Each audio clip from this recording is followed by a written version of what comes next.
Kowa chu kalau belok kong. Hello. Sowa. Oi. Ivan mol tri vele. Mol mi. Nang ma vai chuan boy po kan worship kalau. Chung ten mang lu tuk khotang bi puin mang ang lu tuk lo ho bat ro. Oh. Oh, Dei ru ka dei huna oh. e bo ruak dai ngai lo ro ho bat ro. Ina za thak don lu tu. Hey, I thian pat moi te la chu police nan ko la an ko sep tong. An ko bat ro. Pakhat che ti che I kha ma ka pai ti che chang le a ka phu te ku. Khotang mi pui min ti buai lu tuk. Ole clear tu le ngai thatu zong te in zawain chi bai le vekule hei Tlangnuam lampang mi bo chu zon mu anita a special report ate po kan lo mu wa yang po ni sela a voice leak out ang reng te po a om a hlim om phiana a eng po ni sela hei whatsapp status a luan ne nga la ni bera zoram dung le wanga thalai ten hei hi an research sup ani chuanin hei hian ka that kora ka pai mawin ka vua ati boka police station a lo tuar ngar rin om do ngar khop mai khotlang min prang chiang hle mai khotlang angin income tir phal to lo chi an tia ti chuan khotlang anga income tir to lo chi an la loki the ari lo kan veng lam chu tual that tu inno ber police zok in I that lo inunga aron ho anti mol po in kut chu ka thak ngein ka hresia ti tang a tha pa la ka zin alo ti dai eng poni sela don thum kan content tur chu ani izat thak viawani hei an bawa ti khan Tlangnuam khotlang mi puyam buaya a ke ni ta pon Tlangnuam lama hian chung khat te kan neya awa zon ve mai te po a kan du rum manani amaro chu ti khanin an chanchin vel kha hei nui zat thak chhota atin an voice leak in ngai thalok te ang Sowa chu kalau belok kong. Hello. Sowa. Oi. Ivan mol tri vele. Mol mi. Nang ma vai chuan boy po kan worship kalau. Chung ten mang lu tuk khotang bi puin mang ang lu tuk lo ho bat ro. Oh. Oh, Dei ru ka dei huna oh. e bo ruak dai ngai lo ro ho bat ro. Ina za thak don lu tu. Hey, I thian pat moi te la chu police nan ko la an ko sep tong. An ko bat ro. Pakhat che ti che I kha ma ka pai ti che chang le a ka phu te ku. Khotang mi pui min ti buai lu tuk. ole ti khanin na voice leak chu kan ngai thata a bo zokin bo ni adu lova a thianpa la in ka that ta chun ka phum kora kanem thla kanam thla tiang chi khanin thu le hla kha aneya tem police laminan do pa an dop dan kal mangi chuan a voice leak out atangi chuan an vongek ani mai te po in alanga enga tinge hetianga a thianpa hrim po hian nga tinge chuti a that po ni lo ka that ka soisa kut ka thak kut chu ka thak ngein ka hresia ati thlat boxia an mani hi enge an noi lu tuk to nge an rui lu tuk nge ni nga a thianpa an chiang lo rio me ni tun tum mi bo chu thin rima po tu man an lak po ka ring lo nui za thak lama kal tat mai ani an lom om no hei hetan status sang do yen khotlangin anin kom hi phal to lo ang an ti hiala ni chu tiang khop chu ni hei mi zo te hianin ziak lo dan thatak kan nei thina mi bo kan nei hianin mi zo dan anga nisari chung zon thinan ni nisari nuwa an mu lo chuan tin hei mi hi an bo reng hian an chung te hianin chung khat laina ten an zong phot thina chuta mu turan om lo chuan an pun chau thina ni khotlang ti chung khotlang in nisari an zonga nisari nuwa an mu lo chuan chung khat laina hnai ten an zon chun zom le thina ni tun hnaya mi bo chin hriat lo bo khuang leng lama po ni se tlangwalal chan chua chan te atia kan hriat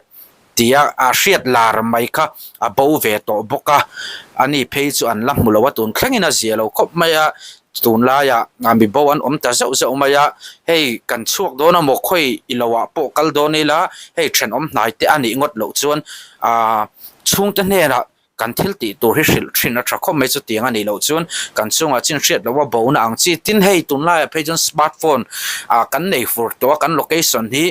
kan chung ta mu thei tur hin han da liam hlomila mo no pui fanau nei kan ni phei chun kan fanu te fa pa ta ka an location on tirila an location mang khanin an om na man tur kha a hriat ve zel the ani chumi veng chumi building a chuan an om ti kha tun lai a bo zo hi kan om thrina e wang hianin smartphone kan man chuanin etiang location man dan te poya thul ani chun tutorial te po kan ron la siam turanga yang hei hi a chung kwa e kan fanu te kan fa pa te an om na chin hriat chat na khan a thavio ani tun lai ka ril ruwa lang na em ma na changa a thian te ho ne na kan lo soi ho thin tun thlenga kan in fuih na ani iramina ko che ka ril ru atlak nat dan le ka soi chua dan ka in buat sai dan ka sia dan te ain khau lu tu khen ka sia ka ve sia soi chua tam ka du bok sia huna ke ma ka in veng ve bok sia ada kar khat em soi ka tum big lo nia atlak dan ang angin ka ril ru om dan te ka in buat sai dan ang tin ka ron soi chua ka Mizoram kholian zinga chiar te lem lo ai long khu ai hian tlangwal pakhat a oma lal fapa ni lawa hausa tak pon ni lem lawa ni na emaw hei tun lai anga a zirna ang a BAMA han ti tur po nei chuang lawa abanga tar tur le khapoi mo po nei bi chuang lo ma se aram heram voina nang le ke kan din na tlang ngei mai hi a him lo ti thu lo thiat khan midang kawang hak lova midang som ang hak lova ano panna en lova ading chuaka aram chan chuak turin chan him turin anun na chan huamin atlan chuak na lani chu tlangwal chu kan thiat vek ania khuang chera ania kan ramin pasal tha ani ro pui berte zinga mi chang sila an ayat sak sipai an ai ral thuam nei tha nei lawm zok keng tute an mat chona chuta chuan tuna lungmuang taka kan om mek na lei lung hum halin chu pasal tha chuan heram tan hian anu na hlan ani voina hian helai ka ron din chho chan chu in thiam main ka ring in lam thlengin nakin thlenga kan hon theinan iramina ko che ti voina hen nat taka ngun taka ron sei ka tumani khuang che rakhan aramin akau na o sia annun nai na changani kumzale somthum paruk aliam nu hian churam bok chuan ko na siam le meka nang maron ko che ni tingei chan don iramina ko le che ni ti hi voina hian ikse thar leng u feile siam sei ti vel le ka hun to lo lek tur pom to chuang lo chumi tur po chuan a ko lo chu in dona kal turin a ko chuang lo chu tu na ko ini chan chu heram e chemek tu thil tam tak e ru na te kan khotlanga diklo taka thil ti na te thil en liam mai na te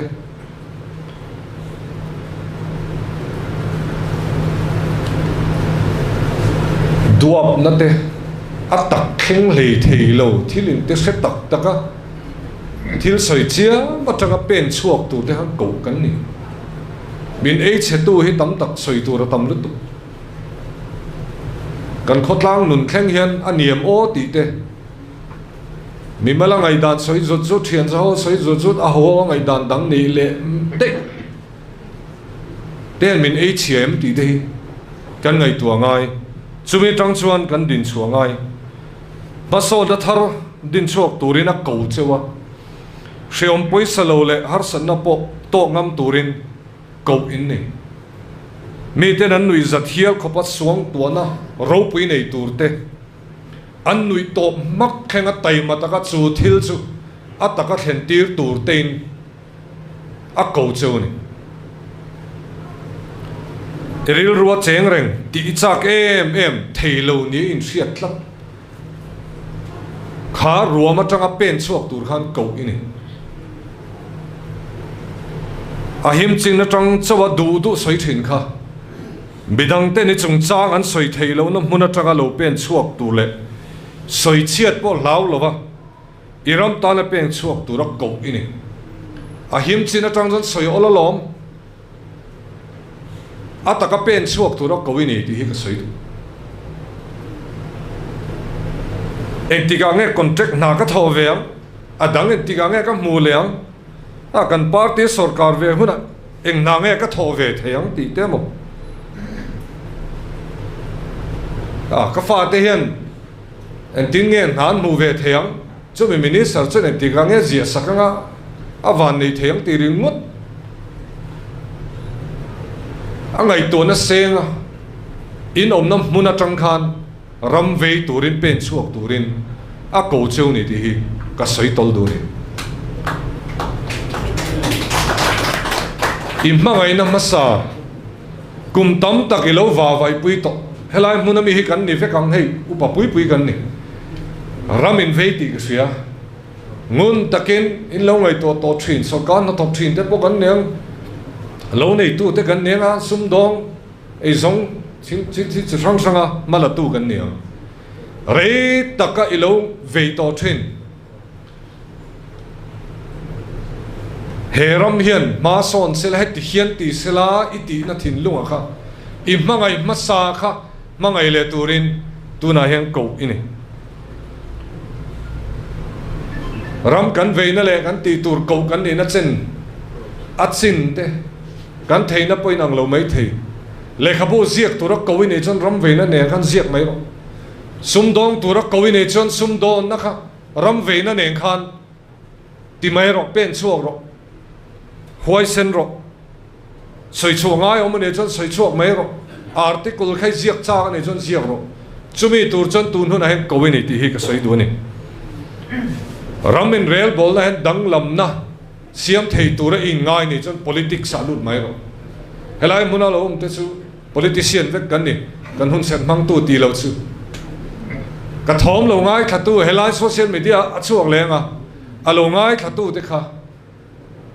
ram ve tura ko ni in sia te ne chon pen chuak mai ro tu nai na sale zuala heram lo lo zel tu te tan ram chen fa ko siam turin iom huna tang ding chuak tura pen chuak tura ko ini ti hi ke hian tling lo tak chungin karon puang chuak kani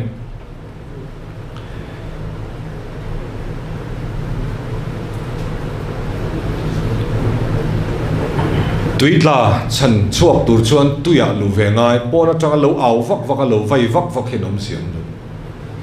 tuya chuan zuang lut mai ro ti hian a chiang ati chiang in ke ria pona tanga lo vai vak vak in ti se tak tak atakalun ngam lo lat taka ron chai de ho kha in chan chuak tak tak du ni chuan ron pen lu tro midik mitra angai na sia kan mamo politics sa ZPM party kher ka tilo politics sa ka ti politics sa hian ram siam thana ni zuang lu tangu I huai sen ngamang u Sawisel dei law lu tuk lawang u kan diga kan tha ni chan Sawisel ani pon kan kal mop zelanga thodik choran ding chok zelang sarkar kan chanta nu hian heram e chetu ina siam thin tu kha I do chun zom don nge bidang te kuta I da don na kan ne chon kan au chuak thin ZPM te kha kan beng cheng an tin lom ni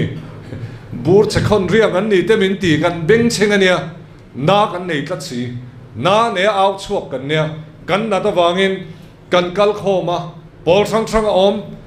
mun khada kan in thui khoma karon ding chuak ta ni lom ni chu na chu bidang kuta I dalawang u chief minister te MLA te hian an thok seng lo kan in thiar film palange ti hi ka so na ka ngen na thiar film lawang u ti ka ngen na chu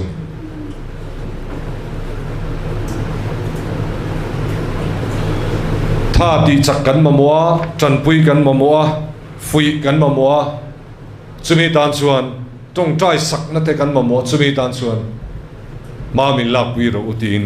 kanin nge na ni ani lo chuan he siam thatura kan din a he lo tlut chelenga na kan nei ngai thawa han kan lut lenga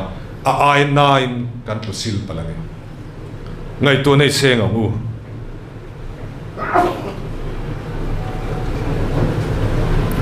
buổi lai khan hun thim kan thlen lai khan tu na hian atam zo khon kan se tam lo mai thei nu le pa hi senior tak tak bu tak tak chin no ma buổi lai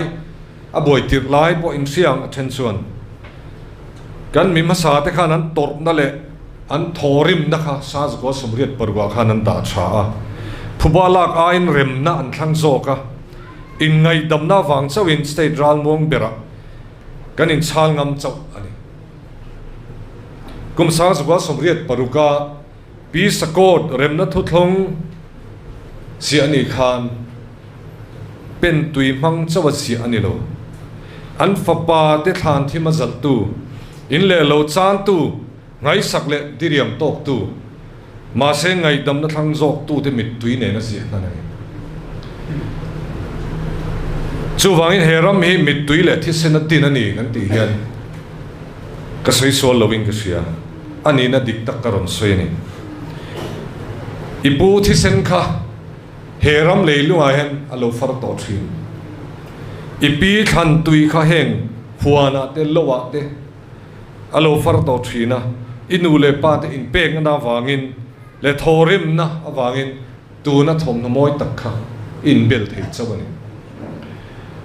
tu na ka zona chu heram in nge pe kang che ti hi ni to lo heram the de hen nge pek le ve don kan pi le pu te nan lo sual chu rei takal lo en kol to lo in hlan chon to ta hen nge kan pek ve don tu na he thil pakhat ti teng u bulami ten he na khan iramina ko chei ti teng le itilok teng kan bulami he na khan in han enila thei thei khan iramina ko che alo mo me ka tilu tu kem chu ka shelo ka ve ania iramina ko che kan phun na kha helai muna hen top mai lo sila ikeng tlang zelang u ka thu soi hi ka soyang khan thil chi sang sang ka da kan pot toile me anga a phun kha thi kan da chari nga do adot le ka kal do na ni iram mina ko che ti thawa ha dar thalang ka ron khai do na tu na hen dar thalang chon min phak der ve lo thu tik ka soi mai ni kan mel che le aron lang mel chia kan po deu le lang po kan din hun dik tak aron tilang ani kan ram hun chan ve ai tam hi mau ina khuwa kan ve lama kan ding lama kan nung lama ni sela a chong te mai ni chu te chung chuan zan ria kan nei khama hen enge kan soi thin cái chỗ cái này không na phê chuan nó lâu chọc nghe nghe thì nó làm gì không biết là muốn tắm tất cả chuan kilometer sáng tắm tất cả la an xiêm hắc kher na cần đi thì một lẽ anh ấy tiếng nghe state hết đi chân nó cũng som lý nó cần làm đó hết đi chân cần đi đó cần hắc kher nó tắc nghĩa có cần xiêm thấy lắm ngày tuổi này xem tụi em chủ đạo là ngã chuan nên tiểu kan pui lo ania tuk verpon lo ka han mau kha lo ma ha kan an kher khuma tlan che thei chu ni sela chu zakin atlan che toin karing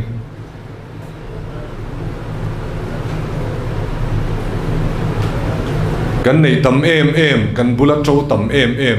atanga an siam ha kan leilet le ni zana chang kan thrian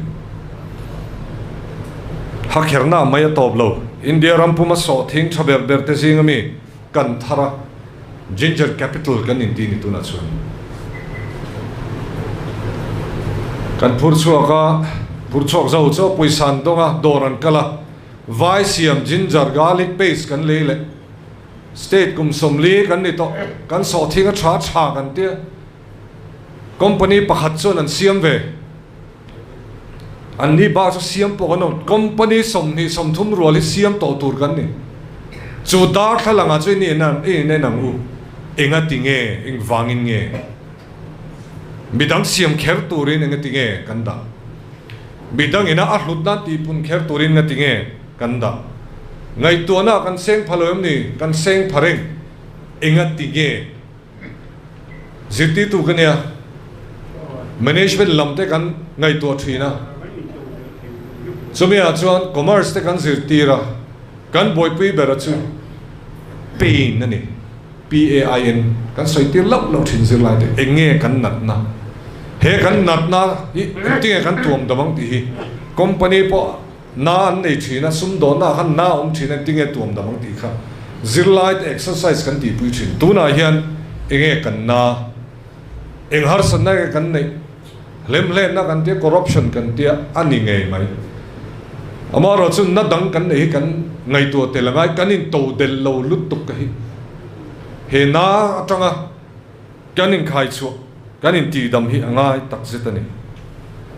state as of piang thar tam na bera HIV AIDS adar zau ber loi si te hi he dar thalang hen yen le tan ku wasing le thil tam tak po soi tu ro mang kan thar chu khulama kan the tha tu ro an lo ti dang lam seta kan lei le ai to takin soi tu ra tam lu tu enga tinge dar thalang a in ena singa a mini sarang po kan nat na thina om tla kima mo phun na po la telin chungin karon soi don ani kan ram hi india ram pum puya hian lekha thiam tam na ber literate full literacy te kanin chala khulamin tiruan ron ti miau sia za som ko pangai lekha zia le chiran thiam to jon full literacy pon thein nen tia ai puang ba saber te kan ni ni kan pi le pu te kan zia le chir theina horop a horop po nei lowin sa phoi min pek chok mangin kan in zira tuna chuan india rama aber te zinga kan om ta ani he khovel te na tang chon thil mak po ni mai thei kan kai chho zot zot me ni chu te chung chuan zirna te na india ram pum puya zirlai ten te na performance grading index a chuan a niam ber do tu kan nom chu kan dar thalanga kan in en turani zele chir thiam kan tam kan in tia kan in chuanga ama ro dar thalang kan in en khan india rama zirna a niam ber do tu kan ni eng wange kan in en le na tur avatam em le khathiam na fum si zirna sang nei tho cho nei tam si lo kan ni ti in en let ngamang doctor in natna azep then chuan doctor fellow aniam kha dam lo kha anatna en tura ti dam na tura ngai tura ni asoi chuak tura ni bo a chung te nan phal lo tala ni chun thudam raw material kan nei thil sang kan nei ve hi tamani tlang moi kan nei te teng te kan raw material thalu tu kan thil tam tak kan nei ne pathianin late mai min pe a eng wangin nge kanin to del lo minister ni chunga central sarkar in thasung taka dor fo mai te hi asriamani khulai kan zukal poisa kan dil bel le hi mi ti pun sakro hemi project hemin pero kan tia hetilo dewa kal to tur hi chukan ni state kan ni na pukum somli ni to don kan chanangai dar thlang he kan in enam ngamangai kan ni na kan enangai chumi tang chuan kan in kai thongai ko chua kan ni ngai chumi ril ru nen chun voina hian iramina ko chetin hela hen karon ding chua kan ni kan in lum nuam taka helaya kan ram a mizoram a tel kan tuma mizote comfort zone na changa chua she ber nam kan niang kati sap trong hen chiang ber comfort zone helaya kan in kom khom tel a kan in kho ma khoya ma kan kal kho ma thil kan ti hawa kan ni wa ra kan re thei em thung sia ma se chumi po na chu kan tum chuang lo vai ho South Indian ho te foreign anh sang nghe chu ke ni ho het zat ar cái Delhi veng pakhat ar ke purama khom thei vel lek ang kan ni kan ti thi chu ti za chu India ra ma hen hanin the dar kole la chuak darila ei zon na tam lu tu trong kan thiam lo na te hi chuan la mai mang lo ang u I trang ang utin kan in ngen le ani India ram kil khor bera kan chenge kan tia mun kil khor ni na hi atop na ni lo destiny ni lo atop na ni lo pun kil khor a chung kan nom ma se kan kal thei na top ani tlat lo kan kal thei na chu khovel pum pui hi ni I ben chuwa kang u trade fair a hian sum do na in tan chak sum dong ten trade fair kan tia thareng trade fair bak chu na tur hi tam lu tuk Mumbai ate khon sum dong lian te hi imat son nga mang u dinner te ei chu pui nga mang u meeting pui nga mang u state dang atra mi khol te nen heta ai zola hian ka bu nge ka soyang kan sum dong te singa anan meeting a thok le khata India ra ma mingoi choi beran chang then khat chu communication skill mi kan biak na le ne thei na hen kan chalo kan chak lo lu tu chu kan in let ngai ani bok va phung horop kan tia vai trong thiam kan du lo tu na po Hindi de kan te min Sawisel tu ten lawm an fa te kan jin chuak ngai lo ngen manin jin chuak ngai lo nge an tu le fa te tan malam hun eng an ngai to lo ti te ngai tu ngai Hindi de ti wang khan vai in thome kan thom don tina ni kher lo ke ni aya tam em kan let sang chuanga sing chuanga tam hi kan ma chon me ka chubi tan so kan in buat sayangai ni vai ho ne kan thu khoma angoi choi beran changa an nui suk suka okay an tia ana in rem ta chenga du lo dewin lung nur dewin an hole chunga chung chu ke pui na takka kalo mu pui to ni kan za zum na te hi amana to ni o a za zum na te hi to lu tu khovel hen product chaber angai sang ber kher lo a lei kher chuang lo a soi fe thiam fak thiam le a lei tu te ngai dan nung chang se thiam te hi a zui zela ati house a thin ani chumi tur chuan kan in bot sai ngai mizo te hi kan in zir pe ngai hey in fiam tunai world cup kan ena in fiam ten kian soi zoi ang hian kan lei hi kan ke ni ti ka ti thi mizo te tan hian kan lei soi zoi hi apoi mo lu tu ka trong kan thiam ngai soi kan thiam ngai kan trong muang chek chu lu tu ka chang phei jon hela vai ho nen ti ho na en lo na cho min trong khal zum zum ma khang te po kan in zir ngai debating club a thalai kanomani pheichuan debating club a te I tel tengu te ka ti thin in hial tamang u mizo pheichu social media kan in hial zut zuta asasia chuan kan ngoi le tuk thin political platform a ka tel ve nual to ma da tangin engemaw thil soi ho na a panel ang chi ate engemaw ka tela politician ron kal ho hi anan thua thil kan an soi ho a data te engemaw zo na te sap chung a soya ngai na chun kan ngoi le duk si tum khat phei chu sani somni pathum in than dong khan party pakhat ayo phei chun thil kha soi sol na sal tu kan ti that pui le dawani sap chung khan ani sia party ayo khamin tel tira kan soi du chu ka siame ka tina nilovin kan in toy siam kan in chiar pe ngai soi chu thiam dan tu te kan in sirangai dar lang chu hadu tok siang dar lang a hen in en na tur tam tak kan nei ni a thalam bom tho a thalam bom hu tur tam a kan traffic te kan civic sense te khatiam tang tak kha kan mel that na mu tur tam ama ro kan mel that lo na he min pot na lu tu ka chu chuan in to de theilo ten min siama chu chuan midang te pha theilo in rualo reng reng min siama he dar thlang hi ien ngamila chu ta tang chuan in siam thanga mangutin kan in cha ani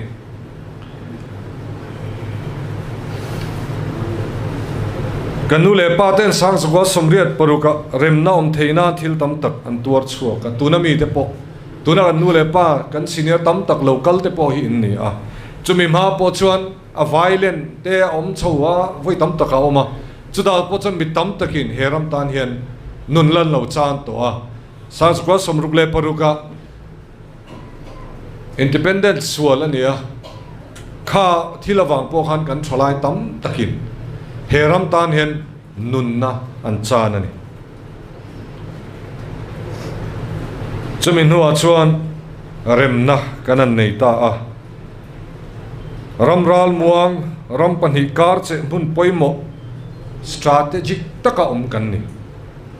le that em naram le khathiam tam naram chu ram chu in dom kang thei turang ngai ni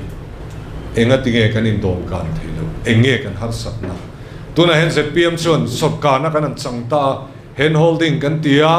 kun na thok tu te tan hei hi ne kan har sat na chu tin an thil thar chu a tam taka chuan ani lo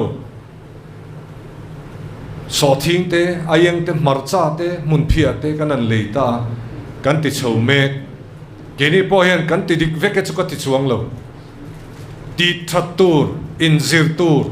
kan langa du tu kan ti zel don heta hian kan huai sen ro ngai ai kal ti top te kha huai sen ngai deuh mai nia e pu du le pu sa paten sikula chon minan se thiam te ula tin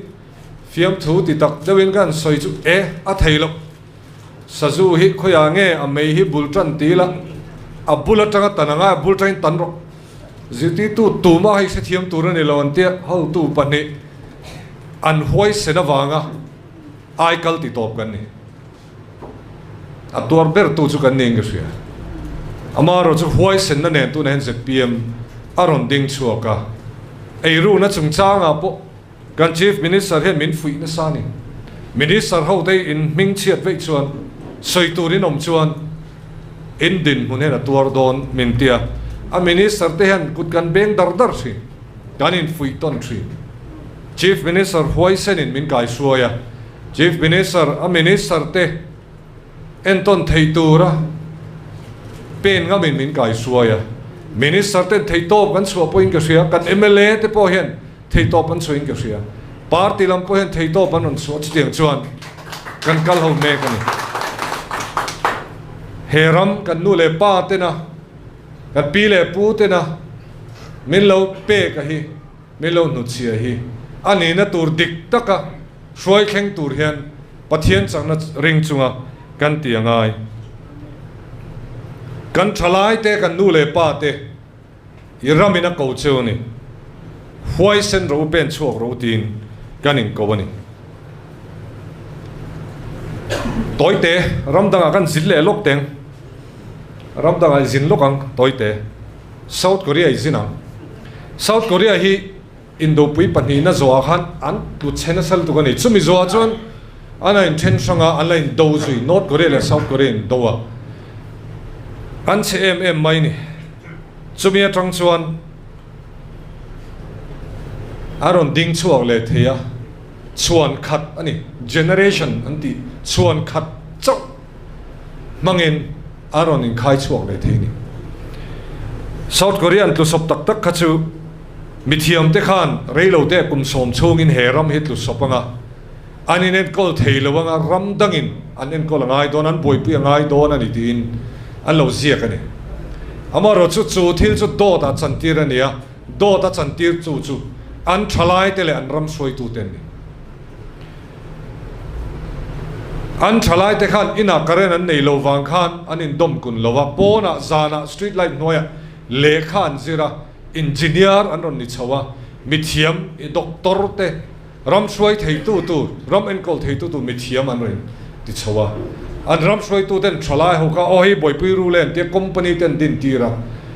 ti theilo tura ngai infrastructure lian te an khoi tir popat kan ring cheu nen tia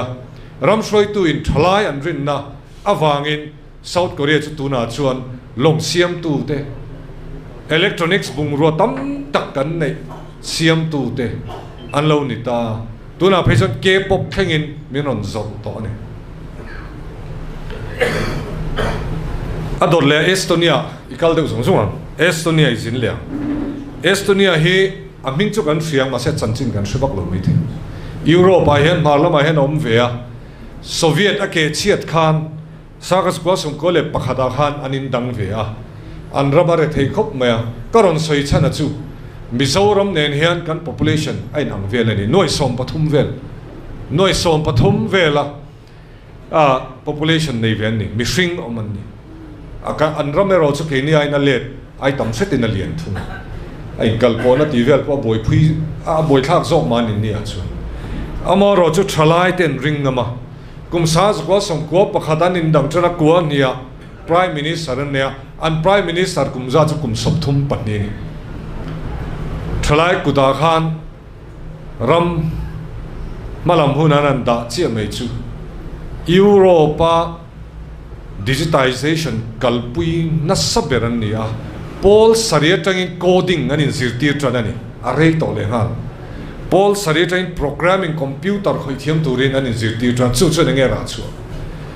Skype kan ti kha kan thing ka ring kha te ka Estonia tanga ron chu ka nia tuna hian Europa hian per capita unicorn an te unicorn chu hade company ron thang duang $1 billion nei thei khatiang ange nang thang duang em me a kha unicorn san tia aram anga a mihring oma tanga tea nei tam beran ni chumi din thei tu chu thalai tele aram mi puite thalai te ringam tu aram mi puiten ni Estonia ang hi kan chanchina kan ziak ve theya Estonia ang hi kan ni ve the ni pathumna chon Ireland a kaldon Ireland hi fiam thu thona nan mang thi Ireland ina tho thon chwa tamber chon thalai ten ti thi asan chun ramati tu rom lo na tho tu rom lo an chuak ngo US ati kon Irish bin tam lu tu an tam na chan chu an ram chu san nga ya har san na tam tak an tok thi na ni tuna ve thung chuan Dublin atang khuan an thalai ten Kovela company lian an en kol to ni an har chuak a hetiang chuan ani love an ti a zirna sum tam takan senga thiam na nen thiam na thar innovation an cholu ta chumi chon industry and dina an thalai ten on hole Tlangnuam alo chuak to ten an fa ten tir le ta chumi mang chon an ram an din thar le a tuna hian nakina len pui he kan thalai tam tak phaya mun danga chta chuna thok om man ti acha kan ram he nakina chuan in to de le chen fa ko ma kan siam huna chuan len pui airport a kan lo to ka ngai ti don te helama na ka ron zong don helama na ka ron thok don ten la ti thei hun hi kheng sela ka ti khop mai rail kan neya sai rang ron thlen to then zol kan ti le to tuna chim to playing in alignment and siam mani apo kan enani nakina chuan rail hi kan ram ron kal tlangin om dona chu huna chuan engang inge kan lo mua don en tinge kan om don vai ho bung ro kal kong kan ni don nge an go down lo lua tir tu le an bung ro phur kwal tu nam kan ni don nge he rail hi ataka manga in khai din na mang tu nam kan ni don ti tu na chang he kan ngai tu ngai kan in pu cha ngai kan ram nge hi han thirila an soilare em pakhat singa kha India ram ta na zale na sol tu khwang che ra te po ni tho thalai ni kum som hi la pathum chaw ni pakhat singa kha helai kan thalai tam tak te nu le pa te petrol an dilang hun rual vela khan an ni chun ram ta nan pen chuak an nu na chan huamin an nu na chanin hoisen takin an lo be ya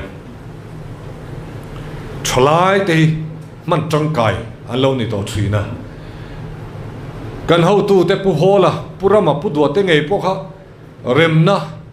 tu thong zia ni khan pu hola ko somli pali pura ma somli pu du phei chu thum sari ka ti sual wing ka sia thalai kan tiang khan la ni chung huna chuan ram ta na man an lo ni dei to tu na ka thalai pui te kan thalai kan no pang le zual zok te hi he ka thu soi kal tlang hian ron hat thara ron pen chuak turin ka du ni nu le pa te chu kan ni na kan ni to kan theiang kan thei kan pen chuak to hun le tha tam tak kan seng to thalai te ron pen chuak ka ram ta na ron ding chuak turin kanin cha ani ram kan ne ya zona chu thalai tumru tuar chel kan nem sarkar hoisen le rem ria ma thir thui tak nei kan nem ti hi ni ta chung te ne na kan tran ho chuan ram nuam tak mi te na panan chak mi te na ezon na atana aron pan khomi kan nei nge yang chuwang tak chuan alom voina hian heta hian kalo kala sarkar na chang ngei par ti hroi tu te ne na iramina koche ti karon soi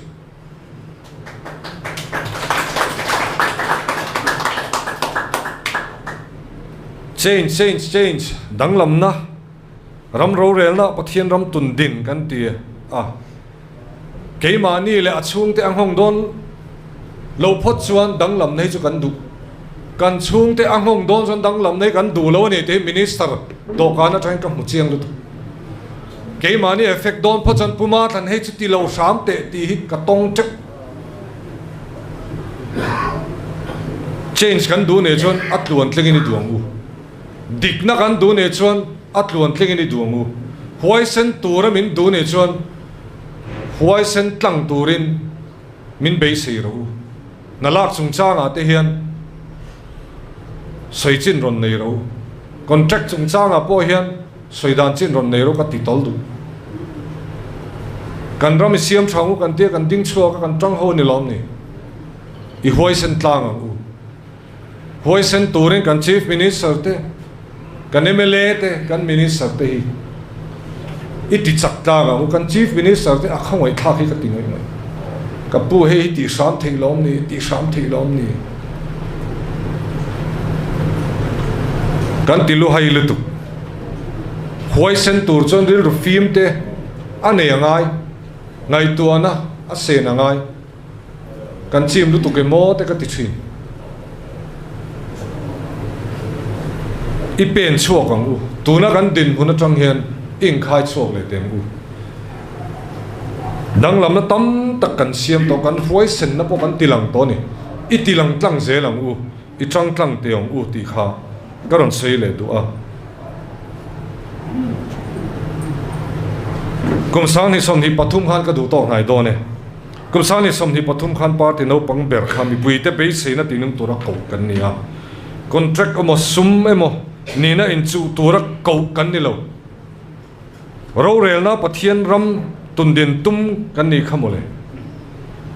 kan ram e che tu hi enge nia in tinge kan ti bowang ti te hin na sale zualin I chai ho te ngu minister kan fellow ne cho ni chu chal me ngu MLA ten fellow ne cho Sawisel me ro ron hau ro chumi tura ko khom kan ni chumi tur cho ni ramina ko che Samuel ka pui thiam alien noya om khan pathian ina ko khan Samuel khan voi thum a fe sualan a voi lina khan pathian kha alo chang le thei chau ni khata ka lu du chu pathian hian min ko hian thum dut emo engamo nat deu emo hian min ko kher lo Samuel kha atong hriat than ina ko tlat voi thuma hai ni atong hriat than mi hring o pa ngai ko lo sela chu a hai lawang voi khatna han pathian khan thum dawin khok rumin ron bia sela chu pui thiam eliam mo hati lawang pathian hian min ko hian tirem rum kheramo na ne na mo kherim min ko lo mi hring pui te pang hian kan thom hriat kan la hriat te mo kan thu chiar pang te min ko thina ni ke hi nang mani ko chok tur chen ka tlak tlai lem lo ka finger lo trong kam thiam a phei chu cái in thắc không chịu ama rồi tu na hen karon din chuak pi ro chu iramina ko cheu ti hin pathian o po ka ti kher chuang lo ama ro chu ka tang ema ka ve ema karon au chuak pui ve ni chu chu pathian noi lo ngai ni chu lo ngai ro pathian hen mi hring o ka hi amang thina ni ti kha karon ta lang ani social media kal tlanga ka thu soi lo ngai thatu o nang ma nge mai kha technology lama thiam na sang tak nei tu kha mi zo lo nei tu so thing ai eng le thil dang an thar chuate khovel pum puya thot chuak thei tur khopa ep siam sak turin a ko chuak che ni zirti tu ni mek le nakinala ni tur kha thing tlang kil khora rampum tan sikul chuanom dinat taima taka thoka bihar sajok te malam mun eng siam sak turin a ko che ni rimoi lama thiam na le art lampang lemzia lam te poniang khatiang lama thiam na nei kha mizo kut chuak rimoi le i thiam thil kha khovel play li sa le khovel bangada pho chuak tura ko ini lo ne ei song le hemi lama malak tum me kha kan thai le thei thar chuate khovel mo phur chuaka pho chuak thei tura ko ini kan zirlai te nakina sumdong engineer doctor officer ni tur te kha bidang tan mal som na khen tur le Mizoram state dang te enton in to de le chen fa ko ma siam tura ko ini rong bol pa tuna ka thu soi lo ngai thatu te social media lo ngai thatu te kha anula remake bo kan ni mai thei entik ne ne mo chuan tuna hian nula mani da sang lo tak po kan la ni mai thei helai muna hian ron dinga tuna ka thu soi ai fe amoya thu ron soya ram soi tu ni tura ko wini mani in luma tanga thilin ti em Sawisel tur zong ngat ataka pen chuang ngam le chuang lo abuzol tanga siam thatura som po tlan che duai toi tlan chet pa internet le ai manga siam that dan se le em mai si kha tuna he ko me kini poison ron pen chu ro tin ka som che ni article thatak tak ziak thiam pen more ma computer keyboard manga thalai te ngai dan soi ngeng thei tu kha tu na he ko inia ziak zel turte ti zel turte ko ini party in beina politics lo boy talk WhatsApp le Facebook vela copy paste warrior po kha ngun zoga ngai to na senga mani irom chokram ve tur ko ini kapi le pu kan nu le pa kan u le naute iromina coachia inti hoisen turin ati cheni Mizoram ron lo zel tu chang thar tele ha taka kan pi le puten an sual chu nang ma nge po in ha taka idin in le lo le ithil nei te la ro chan tu turte khovel maso nein aron la lu chit na sat le sual tu chang thar te khan anon ko cheni itu le fa la zel tur te khan an ko mek cha India ram danglam zel hian enge bin la thlen don a siat lo central sarkar kan sia enge thleng don kan silo chumi kara chon digna le hoi senna dingama rol ona film taka rem ruan na fil fai tak ne na kan ram nei chun Mizoram hi din thar turin ko kan nia chele thriat na manga ram swai turte Israel namro pe siam tu I pathian khan pen chuak turte chen a ko chia pathian ro pui zia te kan Christian na hian danglam na thlen thei zia te tilang tur hian ho in chau to nong I pen chuak ang u mizo te enge kan ni lekha thiam rol hen enge ti thei ti hi khovelin an ti rong u iramina ko che ding chuak ro pen chuak ro heram ta na pathian ina ko na che hi chang ro iram ina ko che kalome